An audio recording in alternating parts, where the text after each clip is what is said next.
बहुत समय पहले की बात है। एक गांव में एक किसान रहता था। किसान बूढ़ा था और उसकी पत्नी सुंदर और जवान थी। किसान की पत्नी को हमेशा यह लगता था कि उसकी शादी बूढ़े आदमी से कर दी गई है। यह सोच सोचकर वह हमेशा दुखी रहती थी।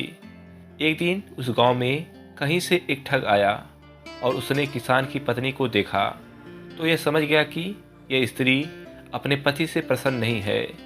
ठग किसान की पत्नी के पास आकर बोला, सुंदरी, तुम बहुत सुंदर हो, मुझे तुमसे प्यार हो गया है और मैं तुम्हारे साथ अपना जीवन बिताना चाहता हूँ। क्या तुम मेरे साथ मेरे घर चलोगी? किसान की पत्नी ठग की बातों में आ गई और अपने पति को छोड़कर उसके साथ जाने के लिए तैयार हो गई। दोनों ने भागने के लिए समय तय कर लिया। ठग ने कहा, तुम्हारा पति तो बूढ़ा हो गया है, वह धन क्या करेगा? तुम अपने साथ घर में रखा धन और जेवर भी रख लेना, वो भविष्य में हमारे बहुत काम आएंगे। स्त्री उस ठग की बातों में पहले ही आ चुकी थी और उसके कहे अनुसार उसने घर में रखा धन और जेवर भी अपने पास रख लिए। और रात्रि जब उसका पति और पूरा गांव सो रहा था तब ठग के साथ घर से भाग गई। सुबह होते होते जब वे गांव से बहुत दूर निकल गए, रास्ते में उन्हें एक बड़ी नदी मिली। ठग ने सोचा, मैं किसी तरह इसका धन लेकर इसे यहीं छोड़ देता हूँ। यह स्त्री वैसे भी अधेड़ उम्र की हो चुकी है, मेरे पास धन रहेगा तो कई जवान सुंदर स्त्रियाँ मिल जाएंगी। नदी को देखकर ठग बोला, प्रिय, इतना सारा धन लेकर हम नदी को पार नहीं कर सकते। पहले मैं इस धन को नदी के पार ले जाकर किसी सुरक्षित स्थान पर रख देता हूँ, फिर मैं नदी पार करवा दूंगा। किसान की पत्नी पहले ही ठग की बातों में आ गई थी। इस बार भी उसने बिना सोचे समझे ठग को धन की गठरी दे दी और वहीं बैठकर उसके आने का इंतजार करने लगी। बहुत अधिक समय बीत गया परंतु ठग नहीं लौटा।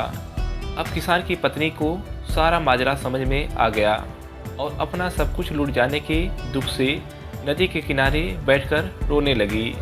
उसी समय एक गिदड़ी मुंह में मांस का टुकड़ा लेकर स्त्री के सामने से गुजरी। गिदड़ी को नदी में एक बड़ी सी मछली दिखाई दी। गिदड़ी ने मछली को पकड़ने के लिए उस पर झपट्टा मारा। मछली उछलकर दूर चली गई और गिदड़ी के मुंह में रखा मांस का टुकड़ा नदी में गिर गया और तेज धारा में वह बह गया। यह देखकर किसान की पत्नी गिदड़ी से बोली, अरे, तू तो अपनी मूर्खता के कारण मांस के टुकड़े और मछली दोनों से हाथ धो बैठी। किसान की पत्नी की बात सुनकर गिदड़ी ने जवाब दिया, अरे मूर्ख, तू तो मुझसे भी ज़्यादा बेवकूफ़ है, जो अपने प्रेमी के लिए अपने पति को छोड़कर आ गई और वो तेरी धन दौलत को लेकर तुझे छोड़कर चला गया। तू तो घर की रही ना घाट की। दोस्तों, इस कहानी से हमें यह शिक्षा मिलती है कि कभी भी छोटी मोटी बातों को लेकर अपनों को धोखा नहीं देना चाहिए, अन्यथा कहीं के नहीं रहते। दोस्तों, आपको यह कहानी कैसी लगी आप हमारे कमेंट बॉक्स में जरूर बताएं। अगर आपको वीडियो अच्छा लगा हो, वीडियो को लाइक करें, चैनल को सब्सक्राइब करें और दोस्तों के साथ शेयर करना ना भूलें। मिलते हैं अगले वीडियो में, तब तक के लिए धन्यवाद।